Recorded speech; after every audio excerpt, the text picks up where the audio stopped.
All right, Christy, we're so excited to have you today, my friend. You have been in it, coming to us from the East Coast, Florida specifically, New York by trade. You've been in the game for, I think, as long as I have. We're kind of old donkeys at this point. It's been about what, 24, almost 25 years. We round up. Yeah, So we'll go yeah. 25 years and just incredible background, leadership roles in HR and experiences. And I'm going to dive right in. You, from what I understand, started Skill Cycle out of a little bit of anger, if I Oh can God. say, Oh yeah. and a little frustration, a little anger. We'll keep it at that. And I would love for the audience to hear why, in those 20 something years, you decided to pivot and do this. Yeah. What drove you Yeah. out of our Yeah. world? Well, I don't consider myself out. I consider to be someone that's going to continue to enable, and I'm thrilled to be here also. So, yes, you accurately put it. It was anger. So, I want to say my first 10, 12 years within HR, um, I embraced everything that we did. Now, these were also different economic and socioeconomic times, right? So everything wasn't like, rainbows and sunshine. And there was a lot of companies that were going through a lot of restructures, a lot of changes, but L&D, learning and development, skill development was always at the forefront. So, when I came in, started like in payroll, moved my way up to HRIS, like next thing you know, an HR VP, director, VP, but I wasn't pushed up the ladder. I had coaches, mentors, like a lot of training development on the way. So like, in my like, early 30s felt actually pretty good to take on my first executive role at a major enterprise company. And then something changed, right? Like money started flying, people started flying. Like, let's just, throw money at the problem. If they don't have the skills, get rid of them, recycle, rehire, replace. Like, I'm like, what is going on? Like, this is ridiculous. Like, I'll never forget being at the one company where they actually had a line in the financials of how much money they were going to lose from turnover, and they were okay with that. And then we had to constantly keep on rehiring in certain capacities of sales and customer success and customer support. I'm like, who is your CFO? Like, this is ridiculous. like, Right. but we just got into this mentality. And I think a lot of it really stems, and no offense, Kelly, but like, out of Silicon Valley, don't got it, get rid of them, like, what I mean, and bring in somebody who can do it. And this Yep. essentially created the skills gap, right? Like this thing that we've always been talking about, that there is a huge skills gap, and we perpetuated that. I want to say, and even amplified that within the last 10 years. And so all the great things that I've been doing in HR basically got ripped away, and we just became a recycling, center rather than an actual enablement and potential center for organizations. And so I'm like, all right, I did my time. I'm Yeah. frustrated.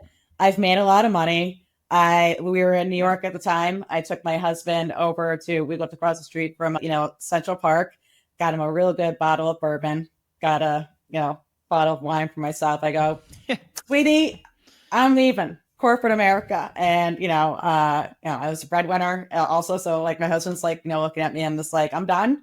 I got to fix a bigger problem right now. I need to make sure that we are empowering and enabling, HR organizations and managers through ongoing skill development, because I'm tired of these negative monikers, war on talent, skill shortage, skills gap. We did that, guys. And we need to get back to brass tacks, and really be able to build those skills within, and establish that skill currency. So I had some money, and I drained it, and started, Skill Cycle, which essentially, brings talent development and performance management together. So in other words, instead of getting a review and being like, oh, you're terrible at communications. Okay, you get the review, you're terrible at communications, but then it goes into automatic personalized learning with our Coach Marketplace, Mentor Marketplace, and LXP. So it's making feedback actionable that's related to your goals, to the feedback, and to your role, that automatically, goes into learning. So we make it one ecosystem instead of having all these monolithic and fragmented systems out there, which is another reason for my midlife crisis to start my own company, is that I hated HR tech. It made me look stupid. I couldn't show the ROI as to what we were doing and why, other than putting together pivot tables out of so many damn systems. And so we want to create an ecosystem where we're making feedback actionable and driving performance and engagement and goals through personal development of learning for all employees. And so that was the good midlife crisis. And 6 years later, I'm still alive and we got a great company where we work with lots of people to help with this. So Christy, I just had a post on LinkedIn like last week or the week before to where I said something along the lines of like, one of my biggest frustrations is companies passing over internal talent and just having this reliance on recruiting. And it feels like that has not changed. If anything, it actually feels like it's getting worse in the macroeconomic environment we're in. What you describe it sounds obvious. It's like, hey, look at the bottom line. Look how expensive it is to go hire and train. And then you're guessing because interviews don't teach us shit. But how are you trying to actually sell your software, given that in HR, we're actually trying to sell that this is the right thing to do internally, but it doesn't seem like it actually resonates with leadership? Yeah. Well, it resonates with leadership when you're able to get the money. So, and this is how I did it. So like I took my experience in HR. So going back to like, this one organization who I will not name unless I take another, sip of wine, that, had all these like, ridiculous costs with constant turnover. And I was just like, I can save you money by spending a little bit of money and really stop being a cost center and actually being a revenue driver by, getting these people skilled, on all the different things from communication, collaboration, change management, what have you, to stop my recruiters essentially being order takers. Like, like you go to a restaurant, like they're just like, what do you want? We're going to have to go get it. And to do that. And the good news is that the CFO heard something. And what he heard was cost savings. Right. And I was able to map out how much cost savings. So at this time, the turnover was roughly around 40%, but these are in high times, right? Not kind of like this weird place we are right now. So I was just like, I can get this down probably below 30 and it's going to be X millions of dollars. And I'm going to spend only a couple $100,000 in order to do that. And I will stop the bleeding. And within 6 months, I stopped the bleeding, right? People actually had the skills to do their jobs. They were more engaged. They were more productive. They felt safe. Like, They didn't, when they went to a manager's office, they didn't fear being fired. And we not only went below that, attrition number, we actually got into the 20s, but we amped our revenue number by even more and exceeded by over $10 million more in addition to it. So, and it became a way of like, I just went to the money. I'm not going by HR playbook, like philosophical bullshit. We need to do this. We need to do that. It's like, yo, dude, you're pissing money left and right. You could piss less and save more. Give me a shot. And I started in the obvious place, sales. That's where the most turnover is. Easy. Go where the highest attrition is. And then went into customer support and CS and pushed that out. And that company actually was able to have a successful exit, $1 billion exit back in 2017. And so it was pretty significant because like as HR, you don't see yourself as a revenue driver, but when you could see the print that you put on an organization and see where they got to with you, that's it right there. So I took that same playbook and put it together with Skill Cycle and created it into a platform. Right. But like the biggest thing is that we got to tie performance and engagement to learning. And that's the issue. It's always monolithic. And so I did that all manually at that company. But that took a ridiculous amount of time and resources. Does that make Christy, sense, Nolan? It makes sense. I mean, the thing I'm wondering right now is it's 2024. The market dynamics have completely shifted. And what I am hearing is that the leash on performance is much shorter. Such that, why would we invest in skill development when like we have a line out the door and can just go hire someone else? So what do you say to a CEO that says that to you? You could do that and still continue to waste money, waste time on average, just for a mid-level employee. Whether you push them out the door or they churn, it's at least 110,000 and it continues to go up the higher they go up. 110,000? Where? How? Please, because like if that's, how do you prove that? Like, where does that number come from? It's a mid-level employee, right? And so you're losing at least 3 months at work because they're not going to be there, right? So you add that together. Then you add the 3 months of recruiting costs because they're out there doing it. And then you add the 3 months of manager's time because they're out there doing that. And then you look at the 3 months of goals that are not being accomplished.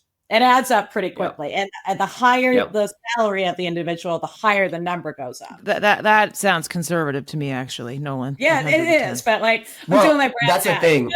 I don't think actually people calculate this well. This is what I think the problem is everyone experiences this and feels it, but nobody puts together the right business case. And it doesn't change behavior unless you put together a solid business case. So that's why I was really curious about where you pulled that number from, because I think our audience needs to put together this model. And to your point, Christy, go to the CFO, because like the CFO is the person who is going to align with you to get this done and to actually change business behavior, versus like the revolving door. It is expensive, not just in money, but in time. Yeah. And that's the thing I think people don't really and time understand is money. Time is money. And so we have the same issue at Pendo, right? Our product, we help like it, and it's amazing how many people don't either know how to or don't want to dig into quantifying behavior, because it is an incredible amount of money. And we always say people, the HR teams, they own the biggest resource, the people, the dollars, and yet it doesn't really factor into a lot of these conversations. It's so interesting to me. No, not at all. That's why you got to just go with the numbers, because that's only one person. So like, let's say you have 40 people, right? And like you're at a company or 40,000. Yeah. Like, all right. So you just got to keep on amping that number up. Just add the zeros. Yeah. So Christy, let me ask you, because you said back in the day, right, back to the anger, back to starting Skill Cycle, which I love your story. Do you think if you had Skill Cycle back then, it would have helped? I mean, is this solving the anger you were talking about? And what did you try back then in the heyday when the money was flying around that didn't work? Yeah. So one, like there was just a philosophy, like stop pissing away money and let's start training people. That was anger number one. Anger number two is that I have all these HR tech platforms that make me look stupid, right? Like I ended up doing so much manual stuff to begin with to be able to tie it all together. And so that was really the core behind Skill Cycle, is to enable HR, to enable managers, to enable employees, and make it easy. Like, why would you give performance management in one system, engagement in another system, goals in another system, learning, mentoring, coaching, LXP in another system? Yeah, there's a disconnect because these systems really don't talk, and they don't talk well. This makes it automatic because this is a workflow, right? Hey everyone, we'll be right back in a moment after a word from our sponsors. There's a world where your CRM is powerful, easily configured, and deeply intuitive. Attio makes that a reality. Attio is a radically new CRM built specifically for the new era of companies. It's flexible, easily configures to your unique data structures, works for any go-to-market motion from self-serve to sales-led. Attio automatically enriches your contacts, syncs your emails and calendar, lets you create powerful reports, and quickly build Zapier-style automations. The next era of companies deserves more than a one-size-fits-all CRM with an outdated UX. Join 11 Labs, Replicate, Modal, and more. Try Attio instantly at attio.com. That's ATTIO.com, and tell them Nolan and Kelly from HR Heretics sent you. My biggest takeaway on this, Nolan and Christy, it is the bridge to all this with the CEOs, et cetera, is the dollars. Yeah. Because if you go into a leader, I mean, myself included, you're like, we're going to get this great platform to get all these great HR systems on one thing. Like who cares? What? Nobody.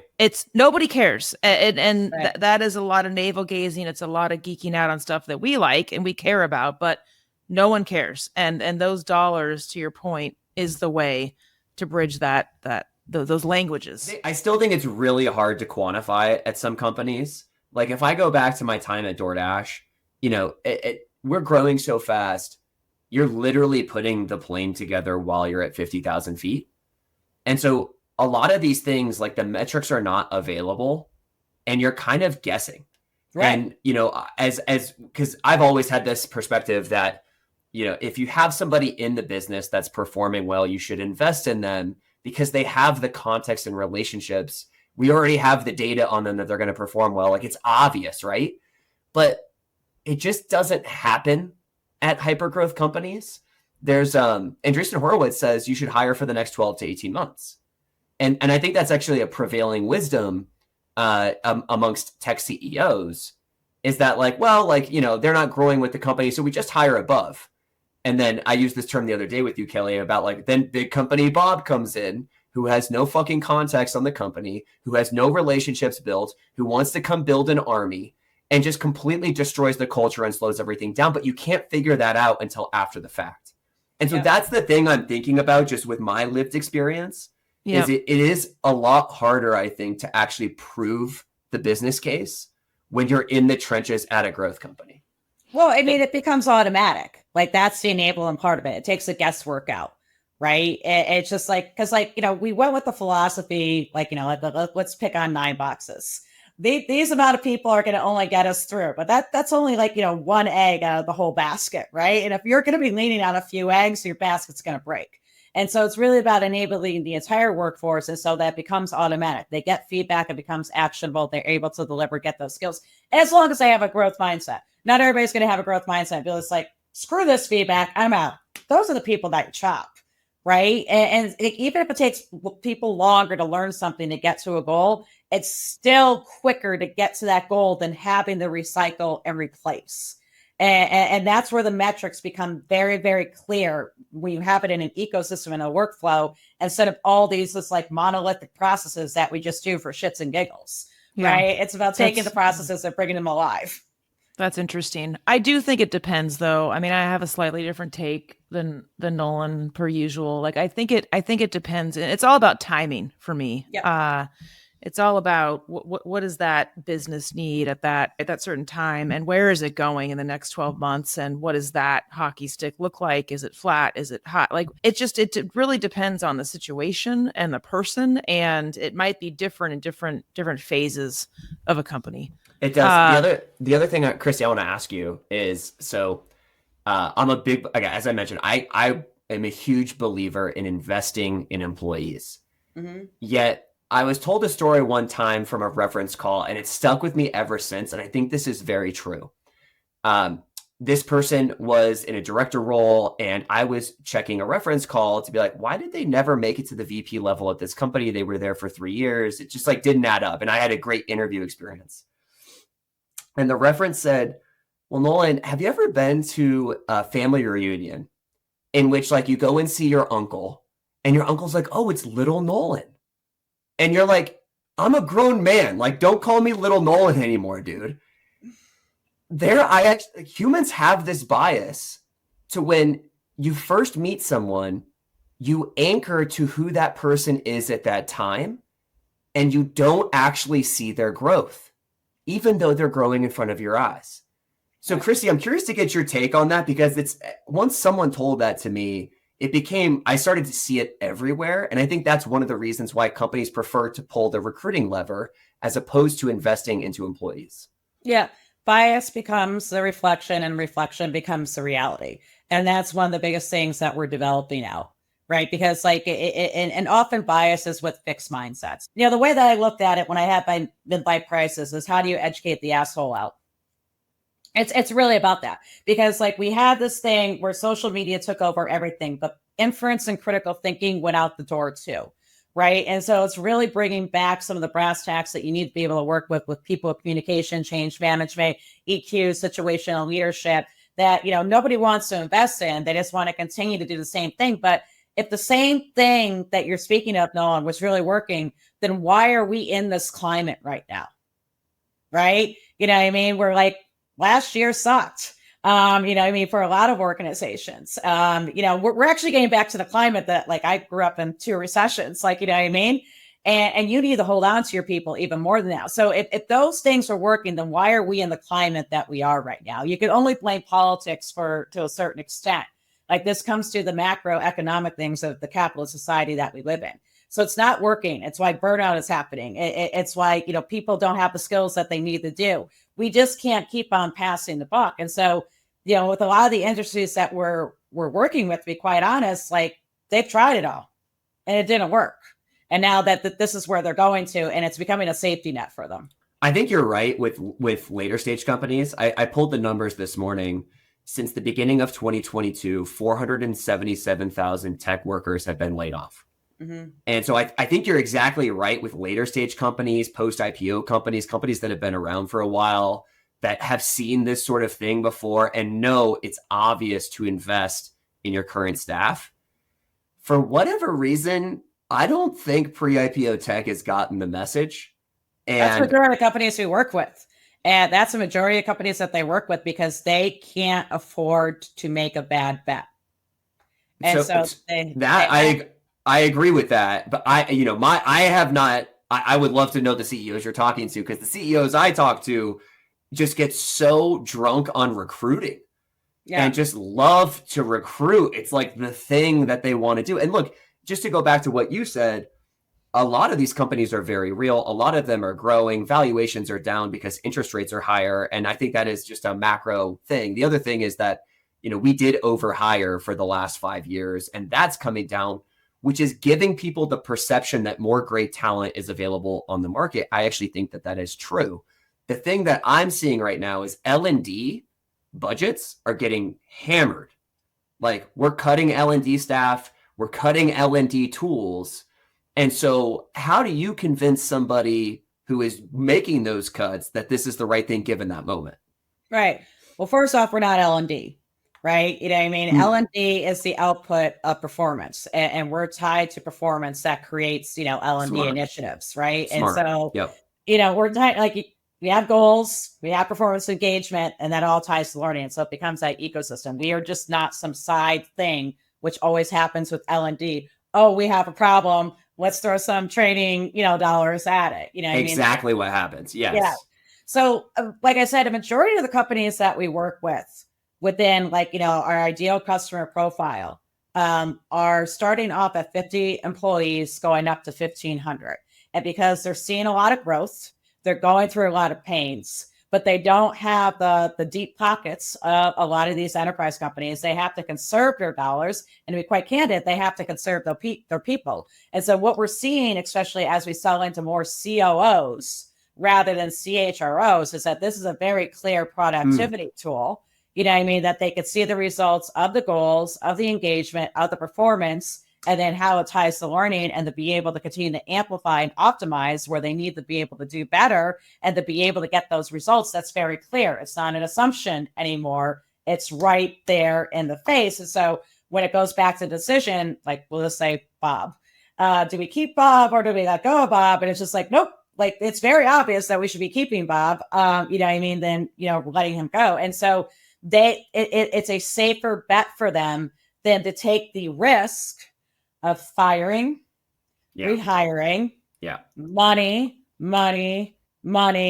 loss of growth, loss of productivity. And then let's say it doesn't work. And you lose all that knowledge from the past individual. And then there's culture dynamics. And so they're seeing this, like, I want it, like, we are an HR tech company. Like, we've tried to create, basically a new thing out there that has been a little bit harder to do. But at the end of the day, we're a productivity tool, and you can see what's going on and how your employees are enabling and getting to where they need to be or not enabling. Yeah. Christy, you said said something that jogged something for me. And there's a hypothesis that I have, and I'm seeing it out there, where the sale is not to the head of HR anymore, especially right now. And that sale is to the business leader, the CFO, the CEO in some cases. And I want to know, do you think that will continue? Are you seeing that? And I am, and it's a shame,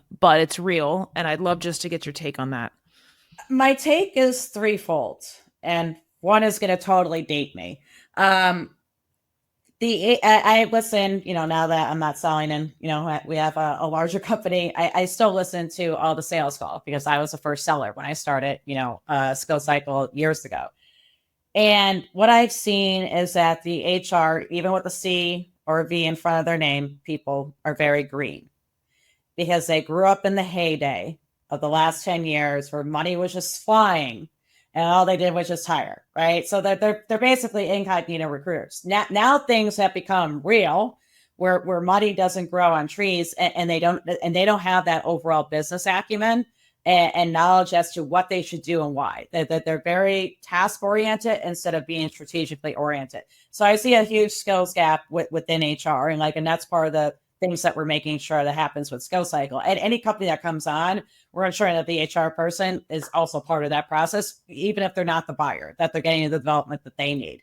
The second reason is that when you go back to, and I'll never forget, like during COVID, I was talking, when I was still in my selling days back in 2020, I'd be talking to HR people that went from driving good HR people, driving strategic vision to measuring plexiglass to make sure that, it was high enough for people during COVID to return to work. Right. So you got to see the amount of stuff that was thrown at HR between 20 and 2022, where they became these, one size fits all, put all your shit here function.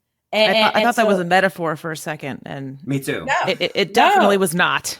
No, I was talking, I worked with her. We were peers back in the day. I mean, she's making $500K at least. She was measuring plexiglass. Yeah. I mean, I thought it was a brilliant metaphor, I'm like, are you fucking kidding? Excuse me. I don't know if I can say that word. Yeah. I'm like, are you kidding me? So the HR became this jumbotron of put everything there the last couple of years, which has led to high burnout, high resignation, a lot of job jumping, and it's taken away, I think the good work of what, CHROs should be doing. And then I want to say the last thing is that we're growing up in a generation where they were all living during the heyday too. And now things have gotten tough. There's less of me out there and more people younger than me in the workforce. And they don't know if they don't know. And so because they don't have, again, that business acumen and strategy and brass tacks, that's hurting too. So I feel like we're in a big restart area. Mm-hmm. And that's a big part of the problem. What would you tell those people besides obviously sign up for Skill Cycle? But beyond that, what should this next crop be doing? How do they not fall into this sand trap? Yeah. If they're so I went through 2 recessions, right? But my companies that I worked at, enterprise, mid-markets, and startups, my first 10 years, my companies invested in me. So I could be able to do the things that I needed to do. And that got me to be, at an executive level and feel comfortable, not be pushed up the ladder, but to feel comfortable being at an executive level and to be able to learn things. So that was coaching, mentoring, development, classes, what have you. And I was able to apply that in real time and to be able to do what they need to do. So if their company is not going to pay for them to get the skilling that they need, then they need to pay for it themselves or get out of HR. Because it's just going to keep on exacerbating the problem. I can't, especially when I'm listening to gong calls and they're just talking about things they need to do, and these things they need to do are not attaching to any of the organizational strategies. So of course you're not going to get dollars, and of course you're not going to get buy-in, and they need to act as revenue drivers. Show them the money. Show them the money, and then you'll get it. I would think I was at Pearson Education, it was right after the housing bust, right, and all that. Not only was I able to show the money, I went through budgets and found all this money that was just hidden and being locked over between tuition reimbursement, kegs, ping pong tables, stamps. I found $40K in stamps, right? I'm dead serious. So this is why you need to make buddies with the CFO. What's not only in your budget, but what's in the budget of other people? Because my CTO had $2 million worth of recruiting costs. And I went to my CTO. I'm like, do you own recruiting? He goes, no. I'm like, do you want to own recruiting? He goes, no. I'm like, I want that $2 million. Isn't that so interesting? This has been literally every company I've been a part of. It doesn't matter if it's the bigger, Yahoo, Intuits of the world or the venture companies.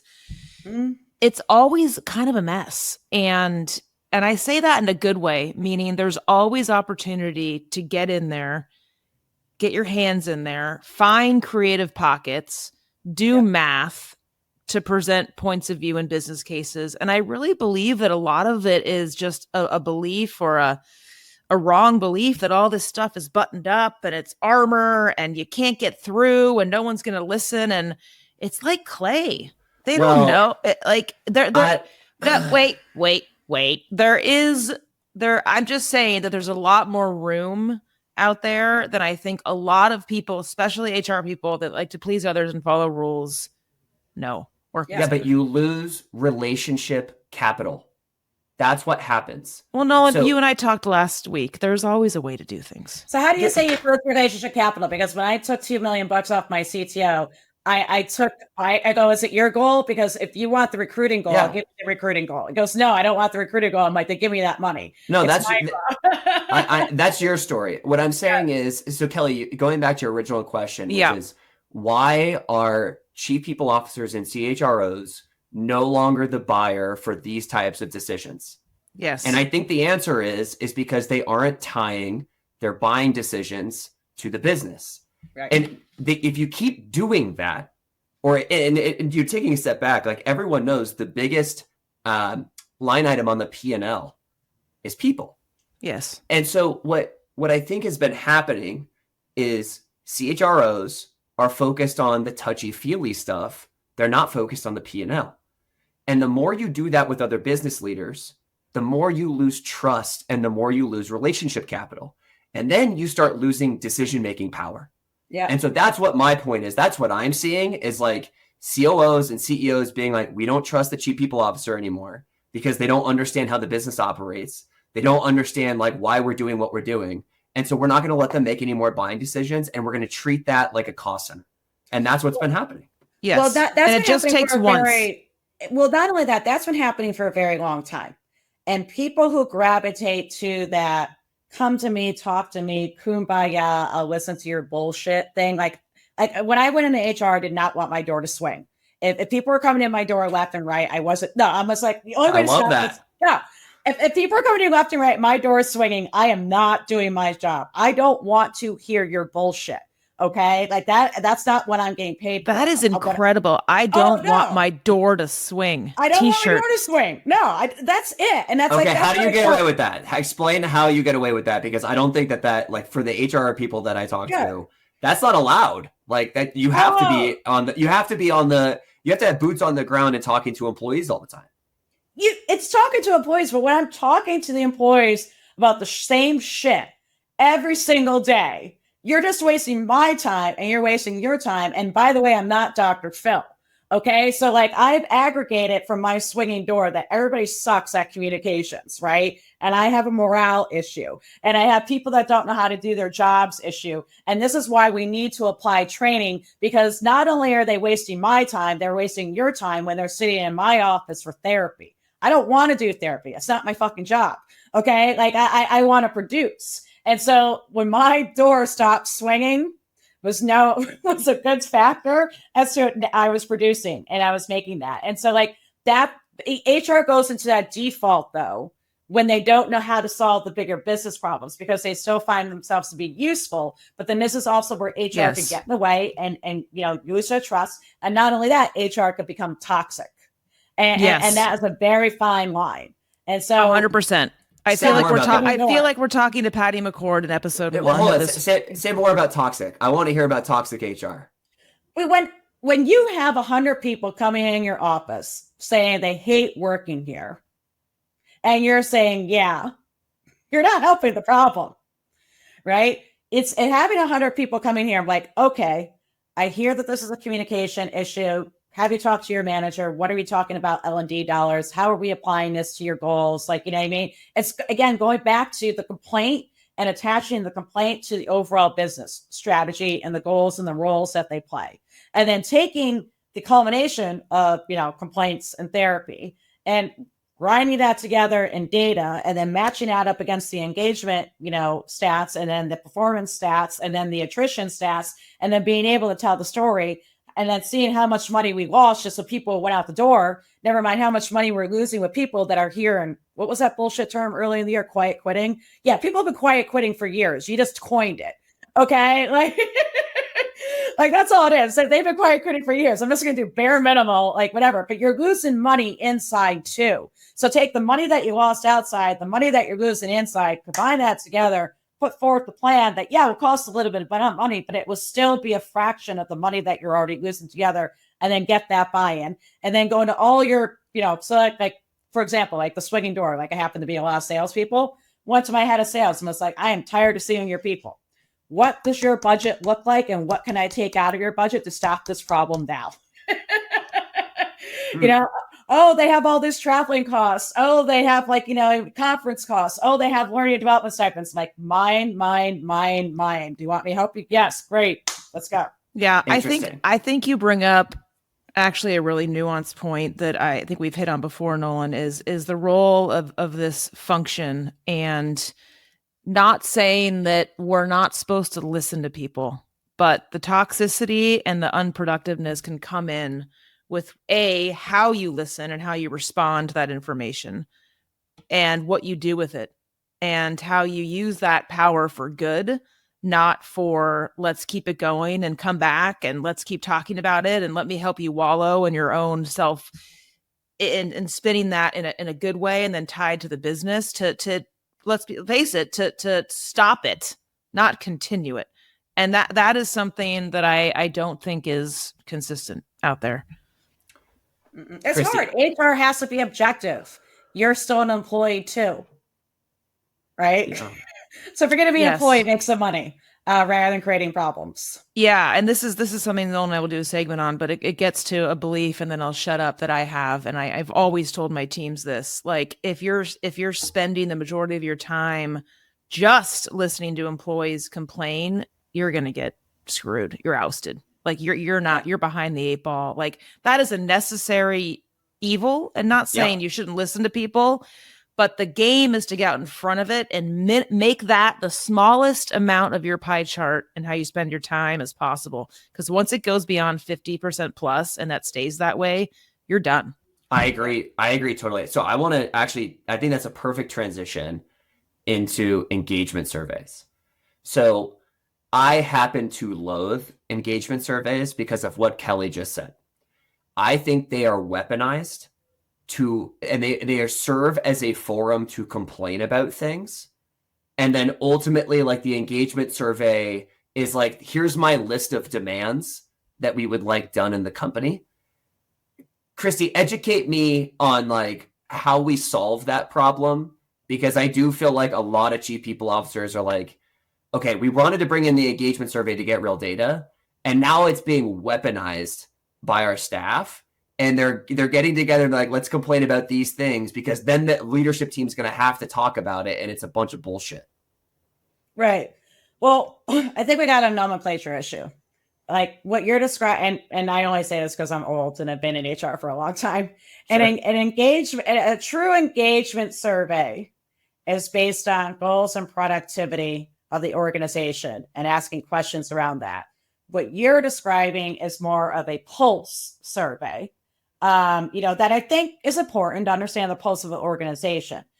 But the issue with both of them is you get data and then you really don't do anything with it. So, and then that's where the problem becomes, because I voice something, whether it's goals or productivity related or how I'm feeling at the office. We did this, we took time out, what's in it for me factor, and then nothing becomes of it. And so I tend to stay away from the pulse surveys unless I really need ammo to get something that I really want. Right. That like, I hate to say it, like that's when I'll use a pulse survey, like my HR days. It's like, hey, people are pissed off, for XYZ reason. And this is why we should bring in XYZ. And I'm not talking about kegs and beer ping pong tables. But I stick to the engagement surveys because to understand, because you're also getting 360 feedback typically within these surveys as to how people are progressing and why, and how people are not progressing and why, and then be able to triangulate that data as to the performance of what's going on in an organization. So like if you're going to do a true engagement survey, it has to be goal oriented. And if you're not doing that, then stop doing them. Right. I remember I was at an organization and it wasn't a good CEO that was like, let's do another engagement survey. I'm like, no, not until you tell me that it's going to be tied to goals. Pulse surveys, like totally. Pulse surveys, like I understand, like we should always understand that the overall health and well-being of your organization. And that is very important. But like, it's not something that needs to be done like every other day, which is what I see a lot of HR leaders doing. It's about just like, having like a good sense of where the organization is. And if there is a burnout factor, it helps you build in the scaffolding that you need to do to be able to rectify that and not for it to become, again, a swinging door. So if you're going to do these, do something with the data or don't do them. Like that's just my 2 cents on it. Yeah, I totally agree. Chris Tobin, our friend Kelly, once told me you shouldn't let the pulse survey drive the people team roadmap. No. Engagement surveys, yes. Yeah, and that's but you're right on the nomenclature. I think it's really important, and you're also right on the cadence, because I see a lot of these being run like quarterly. And look, like if I put myself into the employee shoes, it's like you're having me answer this bullshit once a quarter, and you're not doing anything about it. Like, yeah, it's like, what are we doing here? You kind of lose veracity with your own employees. Yeah. Yeah, I'd even go so far as to say, and I do agree with Chris Nolan, that it's a data point. Even the engagement survey, even the non-pulse surveys are a data point into a roadmap of many. It's not the way to define a people roadmap. It just can't be. It's incomplete. And it's also, in the moment. We've all taken these things. I've taken it. I'm like, geez, that was brutal. And I was out of my mind that day. Like, it just wasn't accurate. So, but it is important. And the themes are powerful. But I think it's one data point of many that it just cuts across all stakeholders. Well, it's why it's so important that you have like learning attached, like to get that EQ, situational leadership. Like I remember, oh God, I was in my 20s and I hated this guy that I had to work with. We've all been there. So I'm not going to tell a story that nobody's told before. And when it came to like, writing like a 360 and an engagement review, like, and I was in HR, I wasn't even a professional. I'm pretty sure that I put, I hate this person, right? Because I didn't have the business acumen, because I didn't have the sophistication, because I didn't have the maturity, because I didn't have the EQ skills, because I didn't have the communication skills, because I didn't have the interpersonal skills. And I remember being dragged into the office of my manager and being like, I have a lot of respect with you, but what the hell is wrong with you? I'm like, oh, he pissed me off that day. He goes, that day, but does he piss you off every single day? I'm like, no. But like that was like in my 20s. Now, would I do that now in my kind of 40s? Would I do that? No. Like I have that business acumen to be able to take a step back, be able to step forward. And that's part of the skilling issue. Like that, it's not just about like, you don't know how to do your job. It's also about, you don't know how to work with people. Yes. Right. Yes. Like, so that's a skill issue right there. Totally. I have one more spicy one, and then I'll hand it to Nolan for anything before we wrap. This is great. I have a question. So you transitioned from an HR operator, a people leader operator, into a founder CEO. And we all know that heads of people bitch about founder CEOs. We have frustrations, Nolan. And I guess what I'll ask you is, now that you're on the other side of the fence, what is one thing that you can kind of commiserate with, that you're like, yeah, I do that now, and here's why, and here's what's different. Maybe for you too, Nolan, just because you all served yourselves as a head of people, and now you are those people. And that would be my question is what did we not get? What do we not understand on this side? I was embarrassed. I had some really itchy feelings, especially as I started to grow the company, and it was like more so in my junior days than in like, I want to say my mature days, where I'm just like, oh, I wasn't listening at all. Or, I didn't understand the organization and their goals. Or, I was trying to be too much of a peacekeeper or a babysitter, or even like with some of my younger employees, I'm just like, this is total payback for the pain in the ass that I was when I was younger. It's, if anything, my HR experience complements where I am right now. And it helps me have that practical, pragmatic, objective mindset in decision making. And it helps, make the, I think a little bit more stable and conscientious with all the skills that I had. But I do have knee-jerk reactions to my past and how it relates to my future. And it all goes back to you don't know what you don't know. And especially if you don't understand the business, then you're never going to be able to help the business. For sure. And that, like I said, I still have a couple itchy moments and it's like, wow, I regret that. But I mean, it's also learning, right? And I became the best HR person. And it helps me become, I think, a pretty decent founder. We'll still, jury's still out on that. Is that I had people coaching and mentoring and developing me along the way. So I just stopped doing some of the toxic or terrible things that I was doing and started having that growth mindset and going another way. If I did not have that development, I would have never made it as far as in HR as I did. And I know damn well sure I would not be doing what I'm doing right now. If I can pull it out of you, what was one of those toxic, terrible things you were doing? I became In toxic. hindsight. I, as the HR person, became extremely toxic. It was a highly turbulent time. We had acquired 7 companies, mashed them together in one organization where there was 6 former CEOs, 6 former CFOs, 6 former COOs, 6 former CTOs, whatever. And now we had to get it all in an org chart with only one. And everybody was jockeying, for their organization as who should be meeting and why.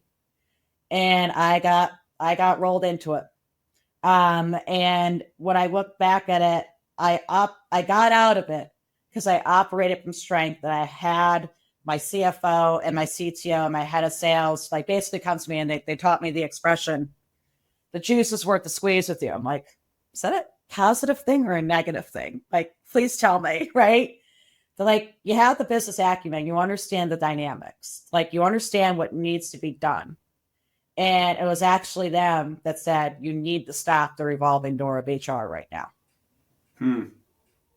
I love that. I love that. That's good. I like that, Christy. Kelly, mine's it's really simple, which is, Please. I think HR people can become pessimistic because they eat shit all day.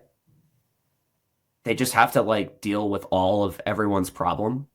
And it kind of permeates into you. And then next thing you know, you're pessimistic.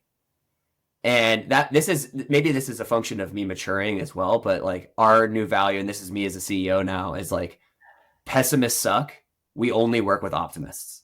Yeah. And I think there's this other thing that happens in HR is because all of us are eating shit. When we get together, we like to bitch. Yeah. And it makes it worse. Create one big pile. I don't believe in venting, which is a conversation for another time now. But I used to be the most guilty of it. Mm-hmm. And the reason I don't believe in it anymore is because it's not productive. You're not solving problems. And ultimately, businesses are about solving problems. The reason you exist is because you're solving a customer problem.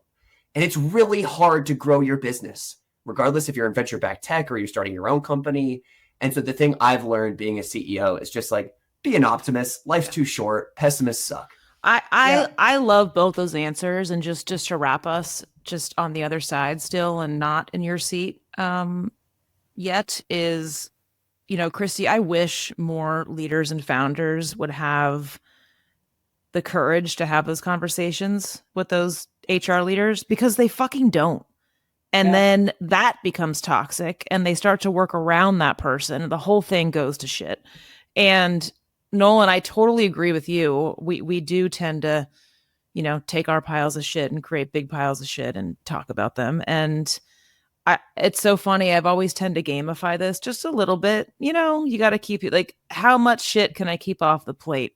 Not complain about the stuff that's on the plate, but I've always said, just try and create kind of a game out of it. How much shit can you keep off the plate and focus on the business, the customers? Again, keep that pie chart to a minimum as much as you can by minimizing that stuff. So I love both those answers. Christy, this was incredible.